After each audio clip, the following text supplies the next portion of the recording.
శాసన మండలిలో ఏపీ వ్యవసాయ శాఖ మంత్రి కింజారపు అచ్చెన్నాయుడు వర్సెస్ మాజీ మంత్రి శాసన మండలి విపక్ష నేత బొత్స సత్యనారాయణ మధ్య ఆసక్తికర చర్చ జరిగింది. విశాఖపట్నం స్టీల్ ప్లాంట్ను నాశనం చేశారని అచ్చెన్నాయుడు విమర్శించారు. కేంద్ర ప్రభుత్వం నుంచి తమ ప్రభుత్వం అధికారంలోకి వచ్చిన తర్వాత నిధులు తీసుకువచ్చామని అచ్చెన్నాయుడు తెలిపారు. గాలి వచ్చినా గాలి రాకపోయినా తాను ప్రజా జీవితంలోనే ఉన్నానని అచ్చెన్నాయుడు అన్నారు. వైసీపీ ప్రభుత్వ హయాంలో జరిగిన అభివృద్ధిపై చర్చ పెట్టాలని బొత్స సత్యనారాయణ సవాల్ విసిరారు.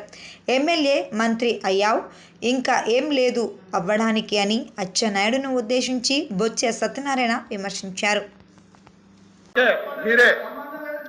ఏదో మొత్తం ఎసెట్స్ ఇప్పుడే గౌరవ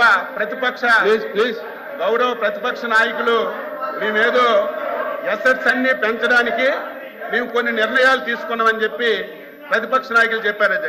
అధ్యక్ష రామాయపట్నం పోర్టు అధ్యక్ష 2019-24 అధ్యక్ష రామాయపట్నం పోర్టు వీళ్ళు ఎసెట్స్ పెంచడానికి ఈ రాష్ట్రానికి మేలు చేయడానికి పోర్టులు కడితే ఐఎమ్ వెల్కమ్ అధ్యక్ష.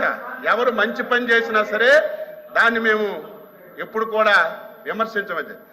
ఈరోజు రామాయపట్నం పోర్టుకి 1865.79 కోట్ల రూపాయలు మంజూరు చేశారు అధ్యక్ష. 5 సంవత్సరాల్లో 160 కోట్లు ఖర్చు పెట్టి మేము ఎసెట్స్ క్రియేట్ చేస్తున్నామంటే ఇది ధర్మం అధ్యక్ష. ఈరోజు మచిలీపట్నం పోర్టు అధ్యక్ష 744 కోట్ల అధ్యక్ష, ఒక పైసా ఖర్చు పెట్టలేదు. మూలపేట పోర్టు అధ్యక్ష 1158 కోట్లకి 240 కోట్లు ఖర్చు పెట్టారు అధ్యక్ష.